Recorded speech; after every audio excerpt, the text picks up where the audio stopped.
সংগ্রামী বন্ধু আমাদের সাথী রিয়াজুল ভাই। সম্মানিত সাথী, ইন্ডিয়ান সেকুলার ফ্রন্টের কদমগাছি অঞ্চল কমিটির যে সমস্ত নেতৃত্ব স্বল্প সময়ের নোটিশে আজকে এখানে এসছে, সকলকে সংগ্রামী অভিনন্দন। সর্বোপরি আজকে যে ইস্যুর ভিত্তিতে আমরা এখানে এসেছি, আপনারা সকলেই অবগত আছেন যে আমার বোন, আমার দিদি, আমার ঘরের মেয়ে আজকে তার নির্মমভাবে অত্যাচার করে তাকে হত্যা করা হয়েছে। পাশাপাশি যেমন আরজিকরের বিষয় নিয়ে আমরা রাস্তায় আছি, আমরা আছি আমার আদিবাসী বোন প্রিয়াঙ্কা হাসদা, তার জন্য আমরা রাস্তায় আছি। আমরা রাস্তায় আছি সাবির মল্লিক, যাকে হরিয়ানার মতো জায়গায় যেখানে নির্মমভাবে হত্যা করে পিটিয়ে মারা হয়েছে, তার বিরুদ্ধে আমরা রাস্তায় আছি। এবং আপনারা জানেন কেন্দ্রের সরকার পার্লামেন্টে যে একটি কালা আইন তৈরি করেছে যে ওয়াকফ সম্পত্তি, মুসলিম মনীষীদের যে সম্পত্তি, সেই সম্পত্তিকে হস্তক্ষেপ করার চক্রান্ত করছে, তার বিরুদ্ধে ইন্ডিয়ান সেকুলার ফ্রন্ট রাস্তায় আছে।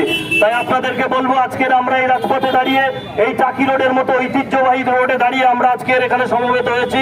হয়তো অনেকেই ভাবছেন যে গুটি কয়েক লোক, আপনাদেরকে বলতে চাই এবং আইবি প্রশাসনের বন্ধু যারা আছে সকলকে বলতে চাই, ইন্ডিয়ান সেকুলার ফ্রন্ট রাজপথে কলকাতা জুড়ে, শহর জুড়ে, অলিতে গলিতে আন্দোলন করছে। আগামীতে যদি আমার ঘরের মেয়েরা, আমার বোনেরা, আমার দিদিরা, আমার ঘরের নারীদের যদি ইজ্জতের হানি হয়, আর এর থেকে বড় আন্দোলন আমরা এই কদমগাছির বুকাই পীরগাছায় আমরা সংগঠিত করব।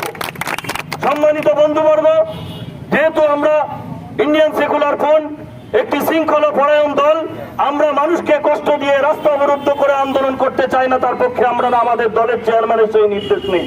তারপরেও আমরা আজকের আমার বোন, আজকে আমার দিদি যেভাবে নির্যাতিত হচ্ছে, নির্মমভাবে হত্যা করে যাকে হত্যা করা হয়েছে, তার বিরুদ্ধে ধিক্কার জানানোর জন্য সংক্ষিপ্ত সময়ের জন্য আমরা রাস্তায় আছি। যে সমস্ত মানুষ আজকে পথচারী যাচ্ছেন, হয়তো অনেকের কষ্ট হতে পারে, তাদের কাছে আমরা ক্ষমা প্রার্থী।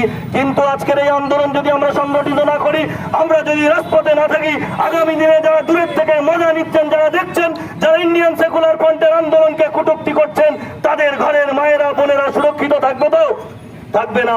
তাই বন্ধুবর্গ, যারা সমালোচনা করছেন, আসুন ঐক্যবদ্ধভাবে কাঁধে কাঁধ মিলিয়ে এই অন্যায়ের বিরুদ্ধে, এই ষড়যন্ত্রের বিরুদ্ধে, এই চক্রান্তের বিরুদ্ধে, এই হত্যাকাণ্ডের বিরুদ্ধে আমরা সবাই জাতি, ধর্ম, বর্ণ নির্বিশেষে সকলেই কাঁধে কাঁধ মিলিয়ে এই অন্যায়ের বিরুদ্ধে প্রতিবাদে সোচ্চার হব তো ভাই? সোচ্চার হব তো? সকলকে সংগ্রামী অভিনন্দন জানিয়ে আমি আমার সংক্ষিপ্ত বক্তব্য এখানে ইতি টানলাম।